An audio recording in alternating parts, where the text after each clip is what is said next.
Mukunzi wa gahunda ya dusome Bibiliya, reka ngushimire uburyo ukomeje kubana natwe. Twatangiye igitabo cy'Itangiriro, ubu tukaba tugeze ku gice cya 15. Turi kwifashisha ingeri ya Bibiliya, ijambo ry'Imana.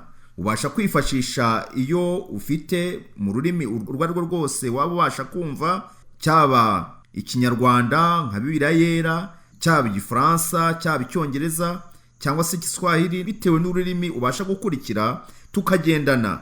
Igice cya 15 cy'igitabo cy'Itangiriro. Uhoraho aha Aburamu isezerano.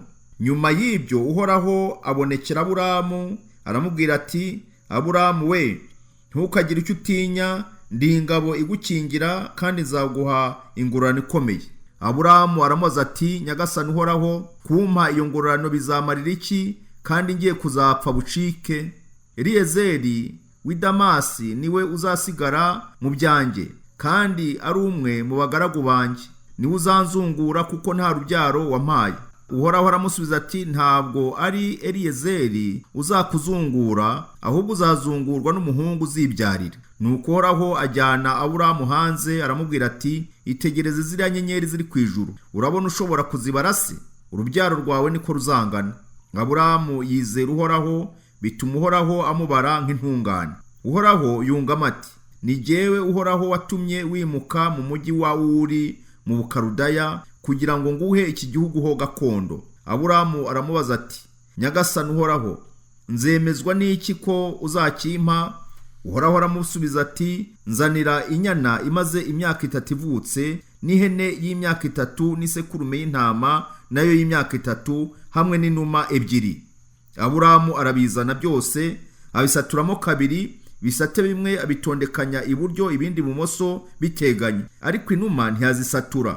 Bigeze aho inkongoro ziza kurya izo nyama, ariko Aburamu arazirukana. Izuba rigiye kurenga, Aburamu afatwa n'ibitotsi byinshi, ariko aza gushigukira hejuru, ubwoba buramutaha. Uhoraho niko kumubwira ati, dore uko bizagenda, abazagukomokaho bazasuhukira mu gihugu cy'amahanga, bakimaremo imyaka 400 yose.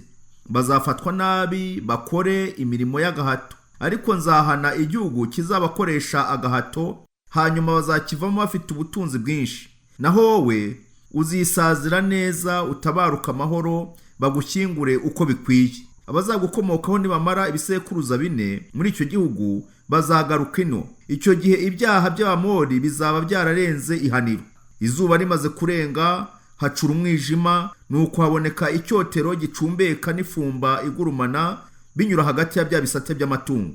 Icyo gihe Uhoraho aha Aburamu isezerano agira ati, nzaha abazagukomokaho iki gihugu cyose, guhera ku mupaka wa Misiri kugera ku ruzi runini rwa Efurati, ahatuwe n'Abakeni, n'Abakenizi, n'Abakadimoni, n'Abaheti, n'Abaperizi, n'Abarefa, n'Abamori, n'Abanyakanani, n'Abagirigashi, n'Abayebuzi.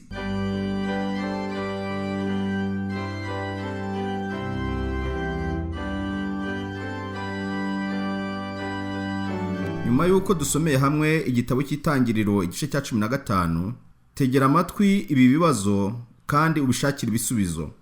Aburamu yarahangayikishijwe n'iki cyagombaga kuzabaho nyuma y'urupfu rwe? Ikibazo cya kabiri, Eliyezeri yakoraga uwuhe murimo kwa Aburamu?